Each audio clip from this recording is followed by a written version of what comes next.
ThunderCats, the ultimate heroes.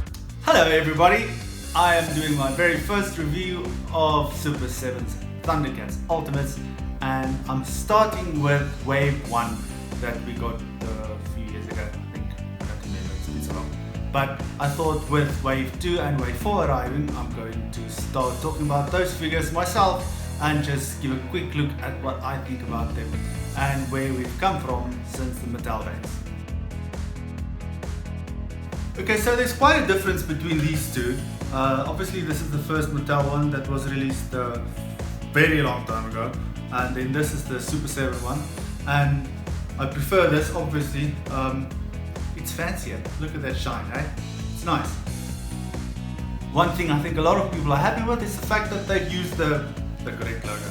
This is the one from the 80s, which was not used when ThunderCats Classic came out, so it was quite excellent to see that this is being used. I know Brian Flynn once told me that this was offered to them by one of the fans, the person who owns this, which is actually quite nice because that means that the ThunderCats community is actually they care a lot about the brand and they want the right things to be out there, and we got it.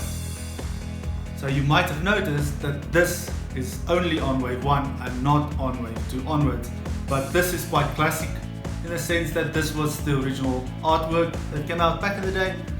I actually have the puzzle from when I was a little boy. There's a few pieces missing, so if anybody has them, just let me know. Okay.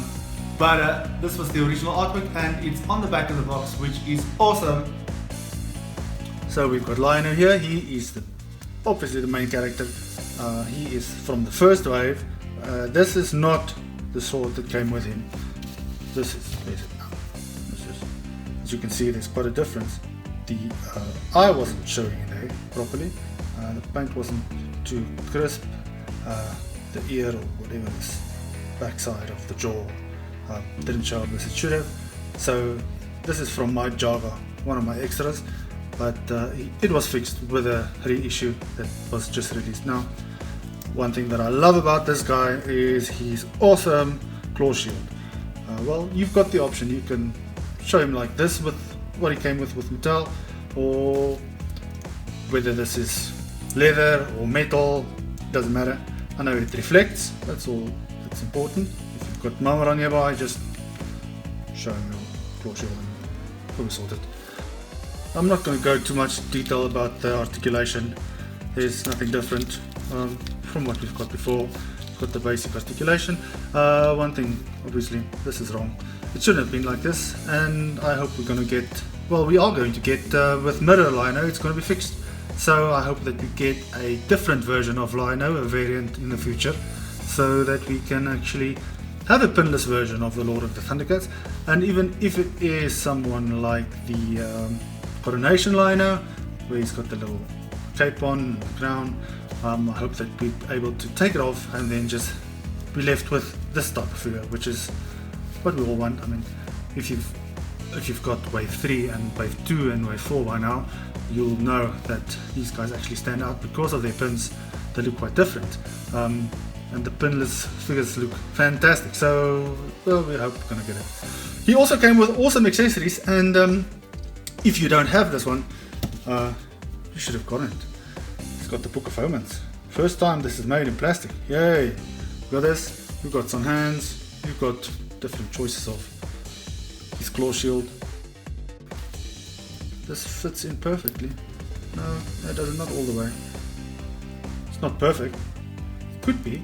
Let's hope we can get a version that's better down the line.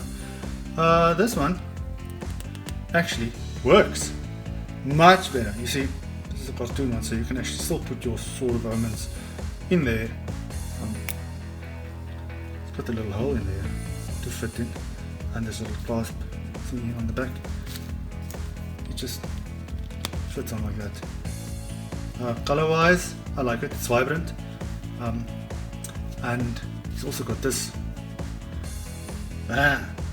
growling head.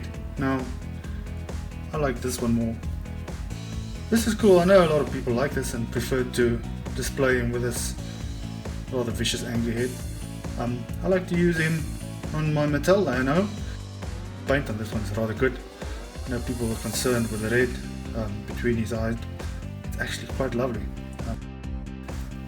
So like I said, I use that extra head on my Mattel version and it fits perfectly. The one thing that I love about what Super7 did are these hands. The Mattel ones were more, where is it? They weren't as sharp on the fingers. But this is like, it's got those perfect cartoon claws. They're quite sharp, they look quite good. Well, here's a quick comparison between the two. This is the Mattel one with a Super7 head, and this is the Super7 one. It's a little bit darker, this one I suppose. It doesn't matter. They were both made at the Mattel factory, so the quality is really exactly the same.